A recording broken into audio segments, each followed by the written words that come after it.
Olá, meus amigos queridos, boa noite. Muito boa noite. Excelente noite para todos nós. Já estamos tendo, na verdade, né? E com certeza vamos continuar a ter. Que Jesus, sempre Ele, uma vez mais, que Jesus possa continuar nos iluminando e nos abençoando como só Ele faz. Não é? Que essa espiritualidade bendita, amiga, sincera, gentil, paciente, possa continuar cuidando do nosso coração com muito carinho, a fim de que nossa centelha divina possa despertar cada vez mais e mais, para que a gente possa aceitar o nosso destino celeste, que parece que muitas vezes a gente teima em não crer que tem. Meus amigos, voltar na casa de Glacos, claro, é sempre uma grande alegria, é a casa do nosso coração. Para mim é uma alegria enorme estar aqui, principalmente para que a gente possa conversar hoje sobre um assunto de tamanha importância e atualidade. Falar dos trabalhadores da última hora, falar dessa mensagem que mereceu de nosso amado Kardec, da espiritualidade amiga, um capítulo específico em o Evangelho segundo o Espiritismo, para que pudesse ser estudado em todas as suas minúcias. Uma oportunidade fantástica para que cada um de nós possa refletir, sobre o seu papel na sua existência. Mas antes da gente começar a falar sobre essa parábola, antes da gente falar um pouquinho, sobre esses ensinamentos magníficos que sempre Jesus, essa espiritualidade bendita, nos traz, me permitam rapidamente só fazer umas perguntas, só para a gente refletir. Como você acha que seria a sua vida se de repente você descobrisse que tudo que você procurou, que lutou, que parecia impossível de alcançar, tivesse mais perto de você do que você pudesse imaginar? Já ouviu falar do sujeito que vive com sede sentado em cima da caixa d'água? Daquela pessoa que procura o grande amor, quando o grande amor de repente sempre esteve do seu lado. Daquela pessoa que fala, ai, como eu queria ter mais paz na minha vida. E de repente dorme com a paz todos os dias e não se deu conta ainda. Como diz o ditado, o pior cego é aquele que não quer ver. Ou talvez não é nem que não queira, talvez aquele que não consiga enxergar.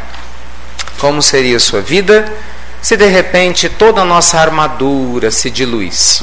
Sabe, aquele nosso orgulho que impede a gente de admitir que a gente tem alguns pontos para poder trabalhar, se por algum motivo isso se diluísse, nem que fosse durante alguns momentos, e a gente conseguisse assim entrar em contato com a nossa alma. Sabe, gente, assim, sem se preocupar em ter que se comparar com ninguém, sem ter que dar satisfação para ninguém, simplesmente para que nós pudéssemos ser nós mesmos. Imagine você sendo você mesmo. A pessoa fala assim, mas eu não gosto de ser eu mesmo, para eu ser eu mesmo eu vou ser cheio de medo, de rancor. Não, isso não é você, isso é seu ego, é outra história. Estou falando ser você mesmo. Ser nós mesmos significa que nós vamos aceitar nossa essência crística, divina. Isso significa ser você mesmo, sem dúvidas, sem medos, sem receios. Um ser que se conecta com o mundo espiritual superior de maneira direta, sem precisar de intermediários, porque vai aprendendo através da chave do amor a abrir as portas que nos leva a essa conexão profunda que com tanto carinho Jesus nos ofereceu. Tu imagina que isso fosse possível, Como seria? Como você imagina que seria? Quando você vai pensando aí, Jesus, naturalmente conhecedor das nossas dores, conhecedor das nossas esperanças, conhecedor das nossas necessidades, nos trouxe inúmeros ensinamentos que, naturalmente, claro, ele sabia que iriam ser contados e recontados no decorrer de muitos milênios a fim, após a sua presença física entre nós. E uma dessas lindas passagens, meus amigos queridos, o nosso Cristo, ele nos fala de um pai, nessa parábola belíssima, que, ao cuidar de sua vinha, começa a contratar trabalhadores. Começa a buscar pessoas que quisessem aceitar o salário de 1 denário por dia para trabalhar nessa vinha. Então Jesus nos fala que inicialmente esse senhor, ele vai em busca dos primeiros funcionários que aceitaram essa proposta. Esses funcionários vêm e começam a trabalhar na vinha, mas ele não se detém. Ele sai, segundo Cristo, na hora terceira e vai em busca de mais pessoas que estavam nas praças, que estavam nas ruas e pergunta: o que você está fazendo aí? Vem trabalhar na minha vinha. Você aceita trabalhar na minha vinha? Eu pago bem. E aí as pessoas vinham e elas iam chegando. E aí o Cristo insiste que na 10ª hora, lá na última hora, ele ainda sai em busca de pessoas para trabalhar na sua vinha. E paga muito bem, paga regiamente bem, paga o mesmo salário que os primeiros que começaram a trabalhar. Então, na hora que o dia acaba, o Senhor, segundo Jesus, vai pagar a cada trabalhador o que tinha sido prometido. Presta atenção nisso, isso é muito profundo. Aí ele vai lá e dá um denário para cada um, que era o que tinha sido combinado. E ele começa pelos últimos. Da última hora começam a receber primeiro. Na hora que chegam para os primeiros, que estavam trabalhando há mais tempo, eles se revoltam. Mas peraí, isso não é justo, não é possível. Eles chegaram agora há pouco, trabalharam um pouquinho só. Como é que eles estão recebendo a mesma coisa que nós, que estamos aqui há um tempão trabalhando? Aí Jesus diz assim, que o Senhor ora para eles e fala: vocês têm um olho grande. Por quê? Que tem conta vocês se sou eu generoso? Ora, por acaso eu não estou cumprindo o que eu prometi? Prometi a vocês pagar um denário. Estou cumprindo o que eu prometi. Agora, que te importa se eu desejo ser generoso com estes que estão chegando agora? E aí Jesus, deixando a todos, certamente como sempre, estupefatos, surpresos com esses ensinamentos que aparentemente, assim, numa primeira vista, parecem ser paradoxais, Jesus complementa, que os últimos serão os primeiros, e os primeiros serão os últimos. Por quê? Muitos são os chamados, mas poucos são os escolhidos. E com a permissão sempre divina, a gente vai pedindo a ousadia, nós podemos dizer que muitos são chamados e, na verdade, poucos os que se escolhem. Esse capítulo belíssimo, 20, muito bem explorado por Kardec, pela espiritualidade superior, gente, ele vem sendo ultimamente muito debatido, trabalhado por muitos estudiosos profundos da história do nosso planeta. Muitos amigos siderais, muitos médios confiáveis, dos quais indiscutivelmente nosso amado Chico foi o símbolo maior, têm em diversos momentos dos últimos 200 a 300 anos nos oferecendo notícias do destino do planeta Terra, mostrando que esse exato momento que você está sentado aqui na casa de Glacos e nós aqui, nós estamos passando por um momento único de intensa transformação que foi previsto lá atrás, inicialmente por Jesus, em que ele chamava de fim dos tempos, que muita gente confundiu como se fossem cataclismas naturais, que a Terra explodiria e deixaria de existir. Na verdade não é isso, é fim de uma era para nascimento de uma nova. E foi previsto muito mais recentemente, de uma maneira extraordinária, na publicação fantástica de Brasil, Coração do Mundo, Pátria do Evangelho, quando nós vamos encontrar o anjo Ismael, essa personalidade que nos protege há muitos e muitos séculos, um discípulo direto de Jesus, responsável pela evolução espiritual do nosso país, que no silêncio, que acaba nos vindo ao coração, que nós ignoramos, tem dado conta de construir as fases evolutivas do nosso país. E indiretamente acaba sendo responsável direto pela sua encarnação aqui, pela minha, dos nossos familiares e parentes, em nome do Cristo e, acima de tudo, claro, em nome do nosso bondoso e amado Deus. Ismael, ele fala numa reunião profunda que marcaria a presença do reencarne do nosso amado Dr. Bezerra de Menezes para cumprir uma missão extraordinária no Brasil, poucos meses antes de Bezerra reencarnar, reunindo-se com vários companheiros que viriam a posteriori reencarnar também, com o objetivo de acelerar o processo de evolução do nosso planeta, não só do Brasil, mas de todos os países. Ismael falaria: estamos vivendo o advento de uma nova era. Essa época, e nós estamos em 1831 agora, é o advento do Consolador. O Consolador está sendo trabalhado em nome do Cristo, porque assim Ele o deseja, assim é o destino do planeta. Esses próximos 100 anos, fala Ismael, aquela turba que eu assistia, vai ser de intensa semeadura e preparação para os próximos 100 anos que virão. Porque a partir daí, uma nova era começará a se estabelecer no planeta. Muitos partirão a partir de agora, em nome do Cristo, em missões profundas, para levar a luz do Evangelho aos 4 cantos do globo.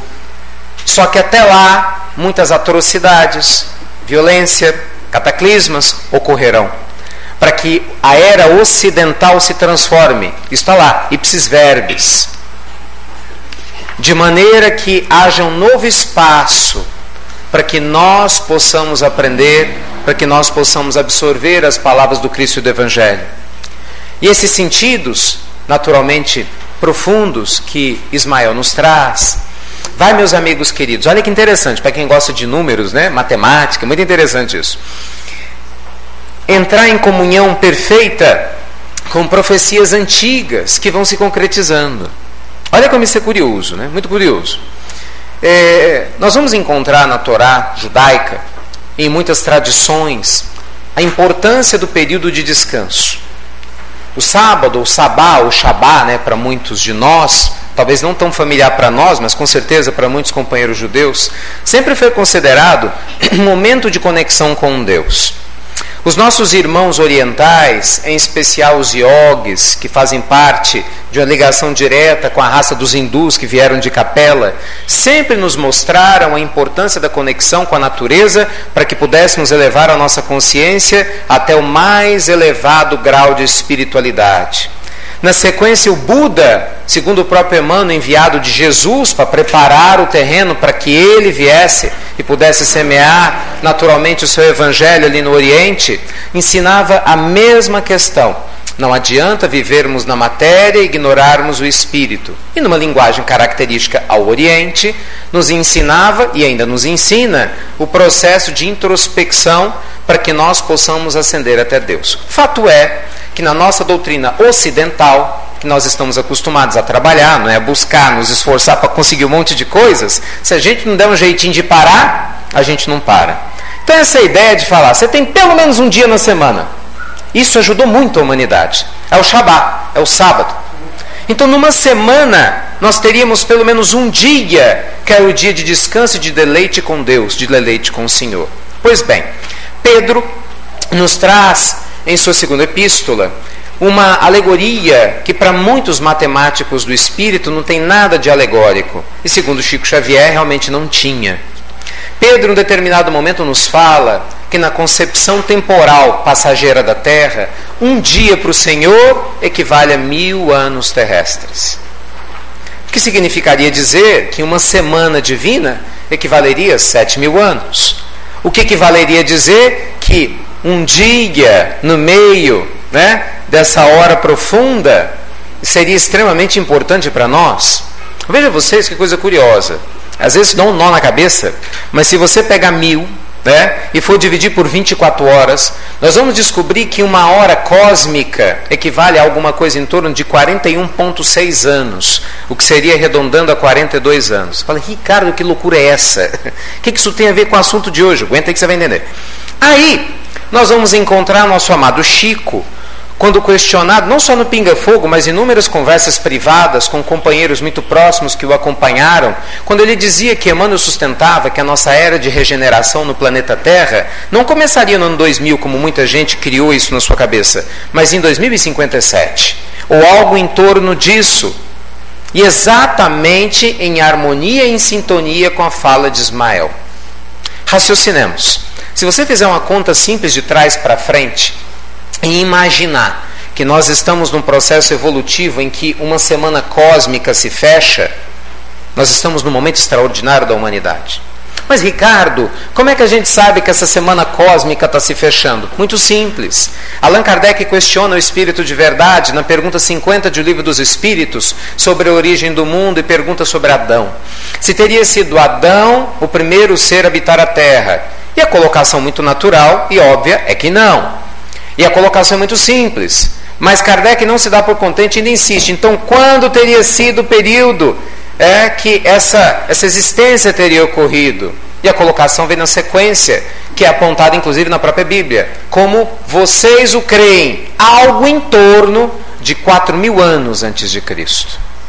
Só que muita gente imagina a ideia de Adão como um homem. E esquece que a Bíblia ela é toda simbólica, ela é lotada de simbolismos. Ou por acaso você acha que Deus, por exemplo, quis destruir a terra com dilúvio? Imagina, essa história é ótima. Você acha que Deus ficou com raiva da terra, né? É Deus, logo Deus. Imagina, Deus que sabe tudo, que é soberanamente justo e bom. Então Deus criou a vida, criou a terra, criou todo mundo. Então criou lá Adão, criou Eva, não é assim? Caim, Abel, aí ficou com raiva que Caim matou Abel. Aí nasceu Sete, casou, teve um monte de filho. Ninguém fala com quem ele casou, mas tudo bem. Teve um monte de filho, aí Deus se revoltou. Bora, Noé. Ele apareceu da onde, Noé? Quer dizer, brotou em algum lugar, né? Aí Noé, venha, você é o escolhido. Pegue um casal de cada espécie, coloque numa arca. Pô, mas quem ajudou ele a construir a arca? Sozinho? Para caber um monte de bicho? E agora eu estou com raiva, vou destruir a terra. E joga um dilúvio gigantesco. Isso é uma história simbólica. Extremamente simbólica. Típica de como acontecia antigamente. Mas sem entrar no mérito e obviamente com todo respeito, carinho, sempre muito respeito e carinho por quem crê ao contrário, nós vamos entender muito claramente, como nos fala o Espírito Superior de Verdade, que Adão não foi um ser, mas a raça adâmica, né, dos companheiros que vieram da cidade, né, espiritual, do planeta espiritual de Capela, e que tiveram naquela época o seu retorno, a oportunidade de retornar à sua pátria. Muitos retornaram e muitos ficaram na terra, acredite você nisso ou não. De lá para cá, nós passamos 4.000 anos. Lembra-se? 4.000 anos atrás. Passaram-se 2 depois de Jesus. 4 e 2, 6. Estamos no último ano da semana profética. E nesse último ano, nós vamos fazendo a conta de 2057 para trás, tirando 41, que alguns fazem conta com o ano bissexto, poderia ser entre 38,5 e 41. Nós chegamos à conta extraordinária, que entre finalzinho de 2015 e 2018, nós temos oficialmente o início do período preparatório da hora, dos trabalhadores da última hora. A hora da regeneração, agora. Você e eu, que estamos na Terra agora, temos uma responsabilidade gigantesca, ainda que você ou eu não tenhamos nos dado conta disso. É a responsabilidade de fazer o nosso mundo evoluir de uma maneira profunda e intensa, modificando absurdamente a nossa maneira de pensar, de sentir e de agir. Se vocês pararem para pensar bem, meus amigos queridos, nunca nós tivemos tanto recurso espiritual para a gente vencer nossas dificuldades internas, nossas dificuldades existenciais como nós temos agora. Você acha que isso é por acaso? Nunca todas as pessoas de boa vontade, realmente de boa vontade, tiveram tanto acesso à informação de maneira democrática. Isso nunca aconteceu na história humana. Nunca nós tivemos tantas condições de testemunhar a nossa fé, de vivenciarmos as potencialidades da alma que Leon Denis se refere tão bem no extraordinário problema do ser, do destino e da dor, quanto agora. Nunca nós tivemos tantas possibilidades de trabalhar os talentos que Jesus se refere na parábola dos talentos, nós falamos disso hoje na Pílula do Evangelho, como nós temos agora. Porque agora é a hora. Agora é um processo quântico. Esse é um momento extraordinário de mudanças profundas. Esse é o instante em que nós temos, meus amigos queridos, milhares de espíritos no nível evolutivo que o planeta Terra nunca assistiu, reencarnados nos 4 pontos do nosso planeta. Seres do nível de Chico, sabe, do nível de um Emmanuel que está lá em São Paulo, do nível de um monte de espíritos nobres espalhados mundo afora. A gente nem se dá conta que vieram para acelerar todo esse processo evolutivo. Sal da terra, porque é chegada a hora, e quando chega a hora, o egoísmo não barra mais, porque agora não é mais uma vontade de A ou de B, é o destino da terra e o nosso. Essa é a famosa transição planetária. Esse é o famoso processo de entrada na era de Aquários, que tanto se diz. Esse é o momento que se fala na doutrina espírita da regeneração, ou que outras religiões propõem como sendo um mundo novo. A linguagem, claro, né, meus amigos, ela é diferente porque é de acordo com a época, com a característica religiosa que cada um recebe. Mas se você for analisar, em vários pontos do mundo fala-se da mesma coisa. Esse é um momento de transição profunda. E por que nós estamos contando isso hoje? Porque nós somos os trabalhadores da última hora. Isso é muito sério. Nós somos aqueles que temos oportunidade de receber um salário extraordinário. O denário espiritual é a libertação da nossa consciência limitada, ligada à nossa ideia materializada de nós mesmos, né? O denário espiritual é a gente aceitar a nossa luz. Lembra de Jesus com tanto carinho dizendo: deixai brilhar a vossa luz, para que todos ao vosso redor vejam as vossas boas obras. Gente, nós temos uma tendência enorme, atávica, de baixa autoestima. Você nunca se perguntou de onde vem tanta dúvida? Talvez aqui o povo de BH não tenha tanta dúvida, o povo lá de fora, vou te contar, viu? Quem sou eu? Ai, eu não dou conta. Ai, meu passado é terrível. Ai, mas eu sou tão fraco, sou tão fraca. Ai, mas eu fiz tantas coisas erradas. Ai, mas eu tenho tanta tristeza, tanta depressão, tanta angústia. Ai, mas eu não dou conta de viver. Mal, estava pensando em me matar até outro dia, agora estou aqui. Eu não tenho forças para fazer mais nada. Meus amigos, presta atenção uma coisa. Jesus não escolheu o anjo para andar do lado dele aqui na terra, não. O anjo não estava do lado dele na terra. Ele pegou 12 seres que tinham muito para trabalhar, porque todos reencarnaram de novo. Todos reencarnaram de novo. E alguns várias vezes. Para estar ao lado dele. O simbolismo é perfeito. Jesus espera pessoas de boa vontade. No capítulo 17 do nosso amado Evangelho segundo o Espiritismo, nós vamos encontrar no item 3, nos caracteres do homem de bem, no item 4, né, os espíritas, que eu prefiro entender como os cristãos, porque é uma fala que vale para qualquer ser de qualquer religião, ou mesmo que não tenha uma religião, mas que seja um ser humano de bem. Tem uma frase extraordinária que define isso. Qual é a frase? Deus espera de nós a perfeição ou o esforço para domarmos as nossas más tendências. Conhecereis o verdadeiro espírita, cristão, evangélico, muçulmano, católico, ou seja lá o que for, pelo esforço que faça por domar as suas más, não desista de você. O pior de todos os pecados capitais é a preguiça. Gente, isso é seríssimo. A preguiça, ela é atávica, ela nos faz acreditar que a gente não dá conta. A preguiça nos faz ficar presos ao passado. Muitos de nós, desde cedo, têm essa crise de patinho feio. Aliás, nem sei porque chamam patinho feio. Os patinhos são tão bonitinhos, né? Mas na verdade, o patinho feio. Eu lembro de um desenho animado, os patinhos todos eram bonitinhos, né? Botava um saco plástico na cabeça, pacote de pão, mas tão bonitinho. Então a pessoa fica lá: eu sou um patinho feio. Por que você acha que vem isso? Isso é lembrança do passado. Fizemos um monte de besteira, a verdade é essa, se não fizesse não estava aqui. E aí a gente fica com a lembrança atávica, as famosas tendências cristalizadas, com medo de errar de novo. A gente reencarna e não sabe explicar por quê, mas tem um freio de mão psicológico. Eu não posso ser feliz? Eu não vou dar conta de fazer isso? Por quê? Porque inconscientemente a gente sabe que fez muita coisa lá atrás que não devia. Ok, mas já fez, agora é novo. É daqui para frente.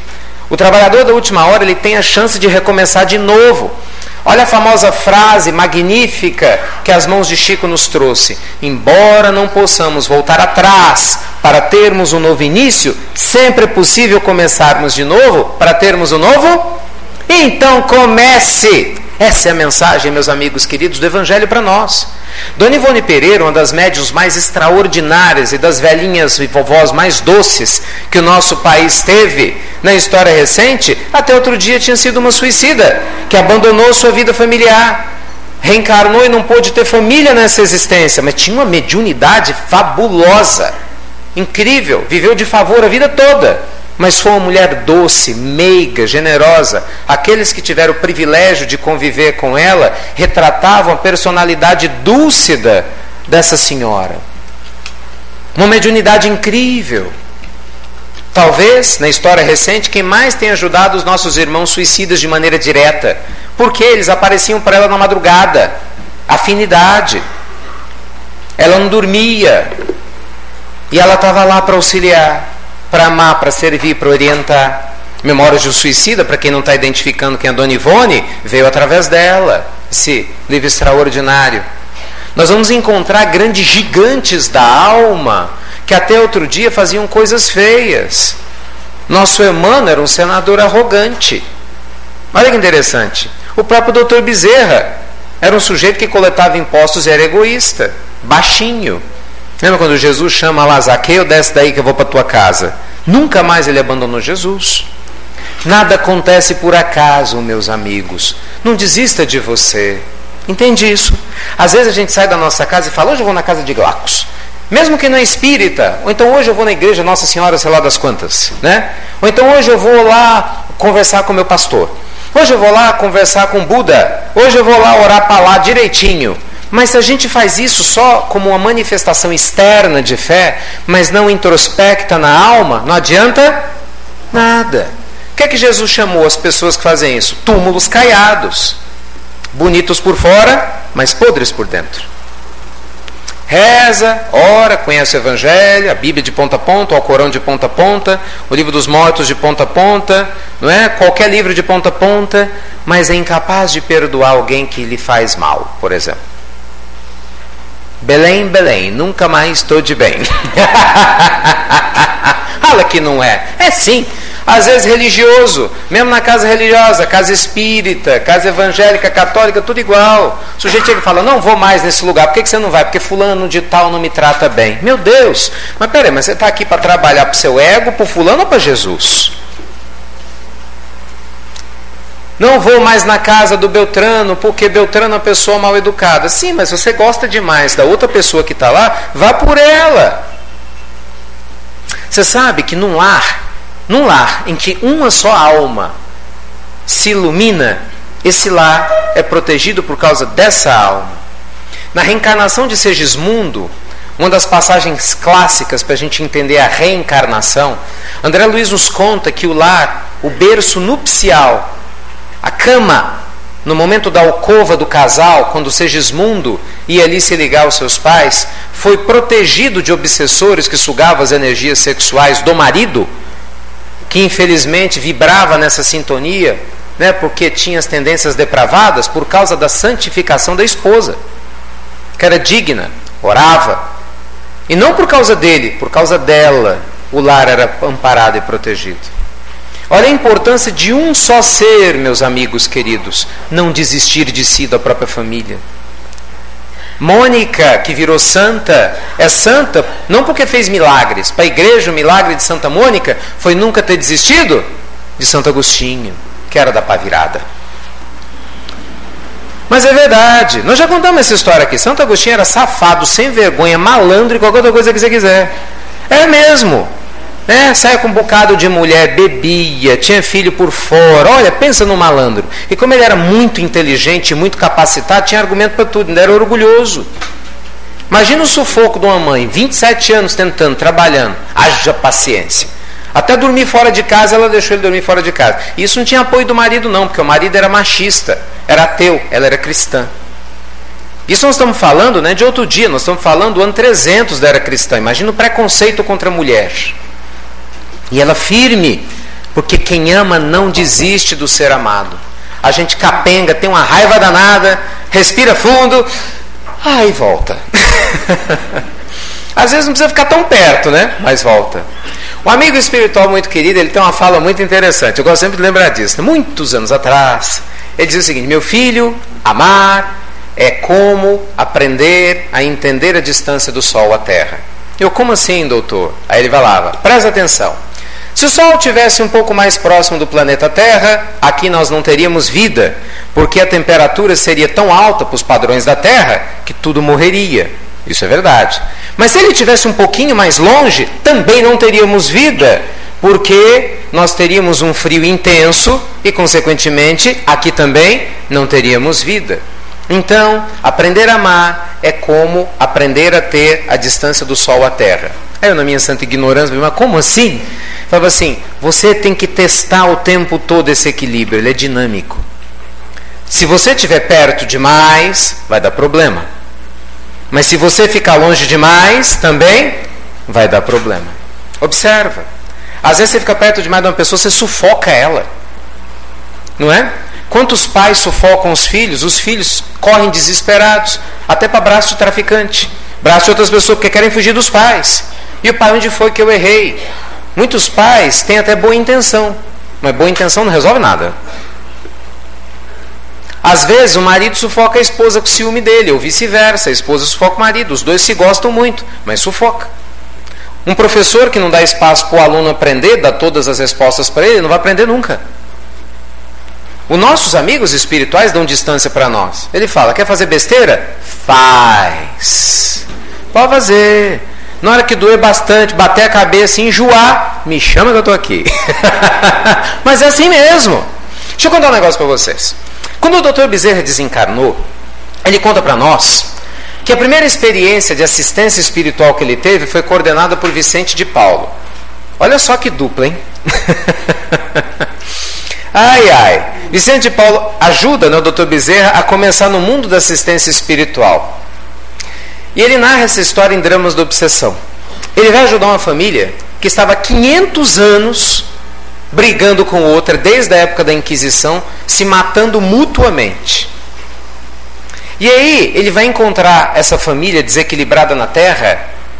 Naquela época, tudo indica pela descrição que na cidade do Rio de Janeiro, e 2 pessoas da família já tinham se matado. E os obsessores do outro lado estavam coordenando para que acontecesse de novo. E aí ele vê tanto ódio, e ele começa a procurar, mas cadê o amigo espiritual daqui? Cadê? E então ele vai procurar nos registros kármicos e vai identificar que esse amigo espiritual olhava à distância e vai conversar com ele. E aí quando ele chega para conversar com ele, ele fica sabendo de tudo. Assim, por mais de 400 anos tentamos tudo com eles. Reencarna para aqui, puxa de lá, faz aqui, conjunta aqui. Eles continuam se detestando e odiando. Apresentamos o evangelho, eles manipulam todas as tendências de maneira egoísta. E agora? Agora cruzamos os braços. Estão entregues à própria sorte. É o último recurso. O que significa isso? Uma hora vão cansar de sofrer. E na hora que cansar de sofrer, estaremos lá ao lado. Porque Deus nos ama a tal ponto que respeita até nossas escolhas erradas. Até certo ponto. Até o ponto que não infringamos a lei do livre-arbítrio do outro. E até um ponto que não comecemos a ir além de onde devemos ir conosco. O que isso quer dizer? Isso quer dizer, meus amigos queridos, que nós nunca estamos sós. Mesmo quando parece que nós estamos sós, basta um esforço pequenininho que seja, para a gente melhorar, imediatamente eles vêm em nosso favor. Então não desista de você. Esse é um momento importante da história, não só do nosso planeta, entende, mas das nossas vidas. É importante você entender que você tem uma missão aqui. Nunca para você perguntar isso? Qual que é o seu papel no mundo? Ou você acha que seu papel no mundo é nascer, casar, ter filho, não ter filho, só isso? Não tem nada a ver. Tem gente que casa, tem filho, tem família e não adianta nada. Não gosta do casamento, não trata bem os filhos. Não.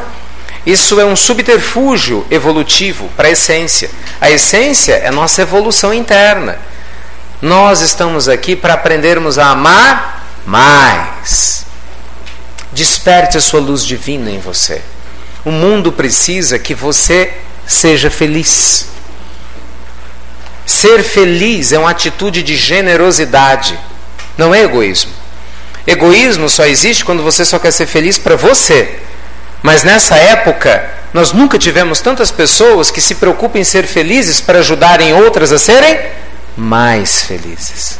Porque o seu brilho me estimula a brilhar também, entende? Porque quando eu estou triste, se você estiver triste, você vai me dar um conselho horroroso. Como é que você pode me dar um conselho bom se você não usou ele para você? Não é? Cada um só pode dar aquilo que... Cada um só pode dar aquilo que... Mas se você está feliz, você me ajuda. Se você descobriu sua luz, você me ajuda.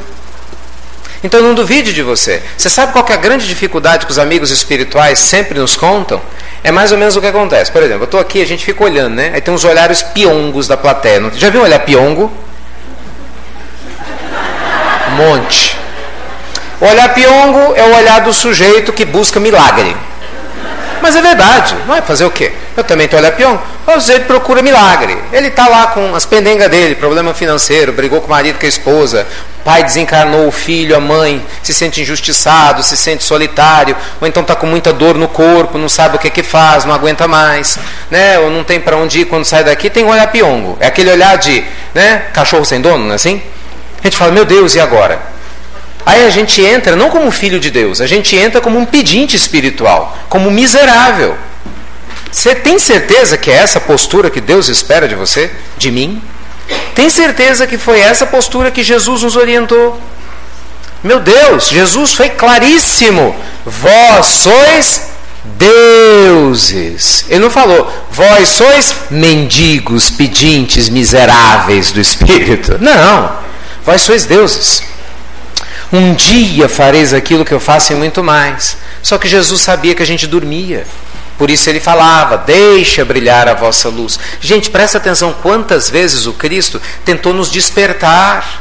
Ele falava, tenha fé, criatura. Se você tiver fé do tamanho miserávelzinho, pequenininho, do tamanho de um grão de mostarda, você vai mover montanhas. Coisas incríveis acontecerão. Por quê? Porque ele sabe da nossa tendência atávica, ficar com aquele discurso interno. Quem sou eu? Não é assim? Eu não dou conta, eu não consigo, isso não é possível, estou muito velho para mudar, estou muito novo. Ah, ele está falando essas coisas porque ele não tem o meu marido. Mas é verdade, ele não tem o filho que eu tenho. É muito fácil falar que é assim. O nosso eu humano, preguiçoso, ele tem desculpas prontas para não mudar. Claro, óbvio, é muito mais cômodo botar a culpa na vida, no karma, em Deus, do que assumir a responsabilidade e falar, eu vou ser feliz, eu vou ser um trabalhador da última hora. Ora, meus amigos, Jerônimo Mendonça tinha dores horrorosas, ficou praticamente vivendo como um paralítico, andou esse país todo em cima de uma maca, ajudando um monte de gente, fazia atendimento fraterno com alguém pendurado segurando um telefone para ele, e ele consolava as almas. Que desculpa, irmã Dulce, na Bahia, nos seus últimos dias de vida, ela orientava as pessoas recebendo hemodiálise, dores físicas e consolando pessoas que tinham questões pueris, porque o ego estava muito ferido. O que a gente espera? Quantos companheiros sem ter nada? Nada. Nós temos um barco maravilhoso para passar pelo oceano, cheio de mantimentos, todo seguro, e a gente reclama com medo. Tem gente que está num barco semifurado, mas é verdade, não tem mantimento e está fazendo a viagem, e ainda está passando por nós e falando, vem que dá certo. E nós estamos lá, será? Eu vou te falar, vida de amigo espiritual deve ser uma dureza, eles têm que ganhar muito bem, não é não? Muito bom nos ora, porque é sério, imagina, está lá do nosso lado, vamos meu filho, bora aproveitar agora, já que você foi na casa de Glacos, busca uma coisa para você fazer, porque você sai da palestra, chega em casa, vai reclamar das mesmas coisas, arranja uma tarefa lá, vai ajudar alguém que está precisando, aí a nossa cabeça é, ai como eu queria ter tempo, ou então a melhor de todas, quem sou eu? É simples, preguiçoso. Preguiçosa do espírito. Não, quem está falando não sou eu. Emmanuel, um Consolador, fala, a preguiça nos domina. Porque a preguiça faz a gente acreditar que a gente não consegue sair do lugar. Entendeu? A gente vive nessa ilusão, numa bolha. Imagina o seguinte, imagina um peixe dentro de um aquário, um peixinho. Finge que você sabe falar peixes. E que você está lá, né? E ele entende. E você falasse para o peixe, peixe, existe vida aqui fora. Ele, não tem. Porque ele só vê o aquário. Sim ou não? É lógico que ele só conhece o aquário. Ele vive dentro daquele limite. Só que no caso do peixinho, quando você tira o peixinho fora do aquário, o que acontece com ele? Nós não. Nós não temos a morte. Nós temos a transformação. Então, o nosso amado Evangelho nos convida a sairmos do nosso aquário, que muitos temos vivido durante séculos, um aquário de repetições existenciais. Nós estamos na última hora, essa hora é quântica, tudo que a gente fizer agora vai ter um significado muito maior do que as demais. Não desperdice esse momento precioso, meus amigos, com queixas inúteis. Eu nunca vi queixa pagar conta de ninguém, você já viu? Vai lá na CEMIG, Olha, a conta está atrasada, 10 minutos de queixa. Conta quitada. Tá. Não existe isso. Não paga. Não paga. Tô doente, 2 horas de xingamento. Né? Um antibiótico da alma. Xinguei, melhorei. Não. Nunca vi falar que queixa, xingamento, tristeza, sensação de abandono, angústia, vitimismo melhora, traz amor de volta em 3 dias, né? Nada disso. Mas eu sempre ouço falar que pessoas de pensamento positivo melhoram mais rápido, a ciência já provou isso. Que pessoas que têm fé melhoram mais rápido, atraem a presença dos amigos espirituais, têm energia para recomeçar de novo depois das dificuldades da vida, porque não desistem de viver. Qual é a sua escolha? É essa pergunta que o nosso amado Evangelho nos faz, entende? Gente, nós não podemos mais viver como crianças espirituais. Isso é muito sério. A criança espiritual é do olhar piongo. A criança espiritual ela é aquela que ela quer ouvir a mesma coisa, mas ela não faz nada. Mas ela quer um resultado. Como? Quem anda no mesmo caminho chega no mesmo? Se eu planto maçã, eu vou colher maçã. Entende? Não dá para ser diferente. Então a pergunta é: que ser humano você deseja ser a partir de hoje? Que colheita você quer fazer nessa existência? O que você tem que mudar na sua maneira de pensar, de agir, de sentir a partir de agora? De maneira prática. Não são só palavras que se perdem ao vento, são mudanças concretas. Pense o seguinte, às vezes a gente imagina que o gigante da alma ele tem que fazer coisas incríveis. Não, gente. Muitas vezes o que nos cabe é fazer a diferença no mundo que a gente já tem. Não é salvar o mundo todo, não. Muitas vezes o que a gente tem que começar é arrumando o próprio quarto. Tem gente que quer mudar a vida dos outros, né? Se não forra nem a própria cama. Mas é verdade. Não, comece cuidando do que está pertinho de você. Cuidando da sua família com mais carinho. Ah, mas eles não querem mudar. Bem, escolha deles. Mas eu vou mudar. Eu vou tentar ser um pai melhor. Um marido melhor. Um filho melhor. Ah, mas fulano não me escuta. Tudo bem, mas eu vou procurar entender melhor o outro. Eu tenho que aprender a colocar limite, vou então aprender a fazer. Eu não sei fazer sozinho, vou buscar a ajuda que eu tenho na fraternidade, vou buscar um terapeuta para me ajudar, mas eu não vou ficar entregue às minhas queixas. Não vou. Não quero mais. Não quero mais perpetuar raiva, rancor e vingança. Só me faz mal. Só me faz ficar dentro do aquário. Para quê? Essa minha última hora. Não vou perder. Eu tenho dificuldades em outras áreas da vida. Ok, vou me conhecer mais. Vou buscar me conhecer, vou ler mais. Vou buscar um trabalho social. Por que o trabalho social, gente, é tão importante? A gente ouve falar fora da caridade não há salvação. É uma questão de lógica e didática. Se eu fico com os meus problemas enfurnado no meu quarto, na minha casa, na minha televisão, eu só vou aumentar o problema que me incomoda. Isso é lógico. Se eu estou com um problema, pode ter certeza, quando eu ajudo você que tem um problema igual ao meu, eu começo a enxergar e falo, meu Deus do céu, olha como é que eu fico. É reflexo. E muitas vezes, a intuição e o amor que vem através de nós, para ajudar nosso irmão que tem situações semelhantes às nossas, nos despertam para saber o que fazer. Pergunta para quem faz trabalho social e voluntário, quantas vezes essa pessoa não encontra pessoas que têm problemas, se não iguais, extremamente parecidos? Sim ou não? E como? Você fala, meu Deus, fulano passa por algo igual ou pior do que eu. Mas olha só como fulano sabe se comportar melhor. E eu estou aqui, sendo vítima. Ah, não posso, preciso mudar. Muitos anos atrás, quando a gente começou com as atividades espirituais aqui em Minas, eu me lembro, eu tinha 20 anos. Né? E aí a gente entregava sopa nos sábados à noite, nos bairros pobres lá de Betim. E eu me lembro de uma senhora de um bairro perto lá do Bom Retiro, que ela morava num barranco. Era um cômodo. Dentro desse cômodo tinha um banheiro separado, que separava o banheiro do buraco onde estava, não era nem a cama, era um colchão, em que dormia ela, o marido e vários filhos, um pano. Um pano. E todas as vezes que a gente chegava lá, essa mulher estava rindo. Às vezes a equipe ia, né, nos carros, um conversando com o outro e tal, e cada um, né, naturalmente falando, né, nossa, a vida está tão complicada. Não, fulano, meu Deus, ciclano é difícil demais. A gente chegava e via aquela mulher, ela falava do Evangelho para nós. Ela falava do Evangelho para a gente. Só que a diferença é que a gente ia embora, dormir num lugar quentinho, totalmente higienizado, e ela voltava para o local em que por algum motivo ela estava atrelada naquele instante da existência. Mas ela voltava feliz. Eu não estou dizendo que ela fingia que a vida dela não tinha problemas, mas por algum motivo ela aprendeu a enxergar Deus no meio daqueles problemas. Essa mulher é muito mais espiritualizada do que todos nós juntos, sem dúvida nenhuma. Sem dúvida nenhuma. Porque tem muita gente espiritualizada que não é religiosa e muita gente religiosa que está longe de ser espiritualizada. Uma coisa é uma coisa, outra coisa é outra coisa. Então, meus amigos queridos, não é a sua posição social ou material que faz a diferença. Tem nada a ver. Nada a ver. Ontem nós estávamos lá em Patos de Minas, nas atividades espirituais.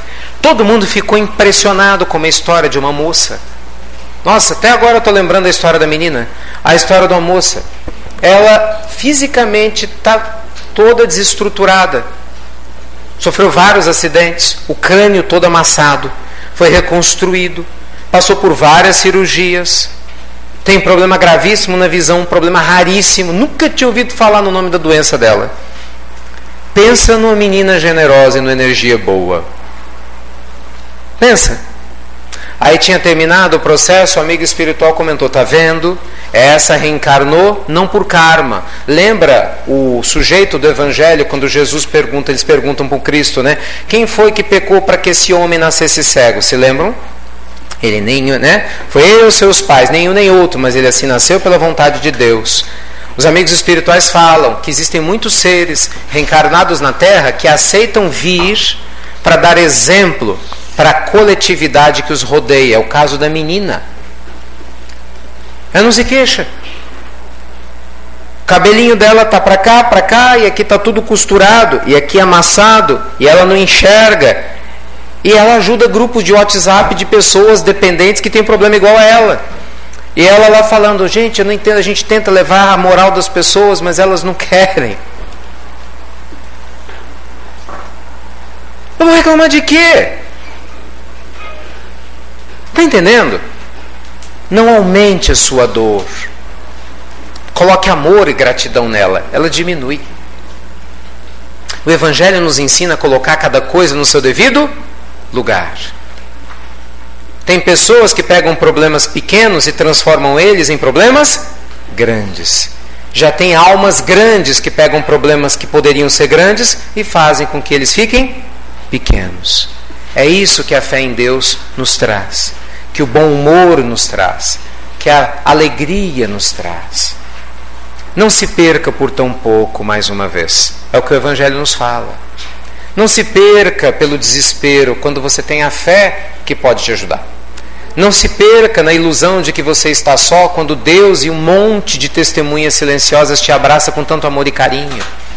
Não se perca, né, na tristeza quando a alegria de um novo dia para a gente recomeçar está aqui batendo na porta. Não importa se nós estamos na última hora profética ou não, se isso é só um número cabalístico ou se isso é real. Isso pouco importa. Importa o que nós estamos fazendo na nossa vida hoje. E o que nós vamos fazer com ela a partir de agora. Então sorria mais. Sabe, na hora que você cruzar os portões da casa de Glauco, saia daqui com um compromisso renovado de ser feliz. Independente das pendengas que a gente tem lá fora, sabe, faça a escolha. Eu vou ser feliz apesar disso. Eu não vou mais me submeter a um estado de espírito que eu não mereço ter mais. Não importa o que eu fiz lá atrás, se Deus quer Deus me dá a chance de renovar, por que eu não vou querer? Não é? Se o Senhor da vida, que é o Senhor da vida, nos dá o direito do reinício, por que eu não vou reiniciar? E leve outros com você. Faça com que a sua mudança desperte as pessoas perto de você. Porque, gente, a melhor forma da gente ajudar quem a gente ama é melhorando a nós mesmos. Não adianta querer mudar ninguém, converter ninguém para o seu jeito de pensar, sem o nosso exemplo. As pessoas só respeitam o Papa Francisco porque ele vive o que ele fala. E porque ele sempre viveu, porque não começou a viver depois que ele virou Papa. Não importa a religião. As pessoas sempre respeitaram Chico Xavier porque aquilo que ele testemunhava na grandiosidade da sua mediunidade era ainda mais testemunhado na grandiosidade da sua simplicidade como ser humano. Com amor. Isso é um negócio muito sério, né? Nós precisamos dar o testemunho do exemplo para os nossos filhos, não é? Para a nossa família. Muito importante isso. As pessoas às vezes perguntam assim, né? Que filhos nós vamos deixar para o nosso mundo? Bem, depende do mundo que nós vamos deixar para os nossos filhos. Depende do que nós vamos fazer. Não é? Então, faça um compromisso de ser mais feliz. O trabalhador da última hora é responsável por aproveitar a melhor notícia. Essa é a metáfora profunda de Jesus. Não importa quanto tempo a gente está perambulando pela terra, o que aconteceu lá atrás, a gente tem a chance de recomeçar, graças a Deus. É ou não é? É ou não é? Porque nada acontece. Estou ouvindo nada. Nada acontece. Tudo tem um motivo. Então construa bons motivos. Pega o seu talento e invista ele. Não enterre de novo. Não enterre. Não invente desculpas para não ser luz, que o próprio Cristo disse que nós o somos. Não importa o passado que a gente teve, a infância difícil, não importa as injustiças, as perdas ou os abandonos, não importa o que aconteceu lá atrás. Se nós nos abrimos para a vida e para o amor, pode ter certeza que quanticamente essa última hora ela vai ser decisiva para a gente ser muito mais feliz e virar esse jogo. E quando a gente faz isso, né, procurando compartilhar com quem nos rodeia essa boa vontade, você não tem que ser perfeito. Lembra-se, Jesus não escolheu pessoas perfeitas para andar ao lado dele na terra. Lá no Evangelho, nos caracteres do homem de bem, não se fala que se reconhece o verdadeiro espírito cristão por ser perfeito, mas pelo esforço. Não desista de você. Se esforce. E saia daqui, se vocês me permitem, sugestão carinhosa, com um compromisso verdadeiro de pensar diferente, de fazer diferente. Faça mais evangelho no lar, porque nossas famílias precisam do evangelho. Escolha uma hora, pelo menos na semana, para você fazer um trabalho social com a família, porque a gente tem tempo para ver televisão junto, para olhar o WhatsApp, para poder olhar Facebook, essas coisas, vai para o cinema, vai para as festas, e muita gente põe Deus na segunda, terceira opção. Aí não entende porque que a família está em desequilíbrio. Tem gente que só procura Deus na hora que o bicho está pegando. Uai, aí não faz sentido, não é? Nós precisamos fazer do Senhor da vida o sócio majoritário da nossa existência, no dia a dia. E por fim, lembre-se da gratidão. A gratidão nos liga ao Senhor da vida imediatamente. Agradeça. Na oração do Pai Nosso, Jesus, após louvar a Deus e reconhecer sua grandeza na primeira parte, ele agradece, só depois pede. E quando pede, ele não pede nada material. Você vê Jesus falando? Favor, Senhor, dá um marido, uma esposa, um filho legal, uma casa, um bom emprego, coisa. Não pede nada disso. Ele pede para livrar das tentações e de todos os males. Depois de nos orientar, pedirmos perdão pelas ofensas. Olha que interessante. Porque Jesus sabe que a pessoa que se livra das tentações do pensamento negativo, do egoísmo e dos males de desistir de si mesmo, com certeza é alguém livre para ser feliz e para amar. E uma pessoa livre para ser feliz e para amar, gente, ela não faz mal para ninguém. A ninguém. Né? Ela transforma, ela respeita os animais. Ela respeita os animais. Ela respeita a natureza. Ela respeita a natureza. Ela respeita o outro ser humano como ela. Ela respeita o outro ser. Mas acima de tudo, ela aprende a ver Deus dentro dela. Ela respeita a si mesmo. E respeitar a si, definitivamente, não faz mais sentido a gente não se permitir não ser mais feliz do que a gente pode. Afinal, para a gente finalizar, qual que é o primeiro mandamento da lei de Deus? Amar a Deus e ao próximo como quem? Se você discorda, dê um jeito de encontrar Jesus e brigue com ele. Foi ele que falou.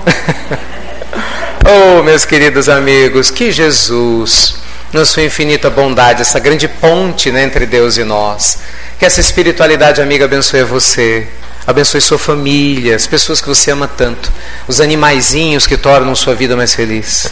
Abençoe a natureza ao nosso redor, né, que torna tudo muito mais sublime. A casa de Glacos, né, que tão generosamente nos acolhe uma vez mais, graças a Deus. E essa espiritualidade bendita, né, que prepara tudo com tanto carinho, a gente muitas vezes não imagina. Mas essa sensação gostosa, esse ambiente salutar, que cura, não cura? Cura. Que reanima, não reanima? Reanima. Agradeçamos a eles. E a vocês, né? Trabalhadores voluntários, porque sem os quais não ia ter nada disso para nós. Né? Tudo prontinho, bonitinho, limpinho, esperando a gente chegar aqui. Que vibremos em conjunto para que a nossa luz faça a sua parte. E, consequentemente, todos ao nosso redor, segundo os ensinamentos de Jesus, possam ver as nossas boas obras. Que Deus seja sempre conosco, hoje e sempre. Que assim seja. Vamos aproveitar essa última hora.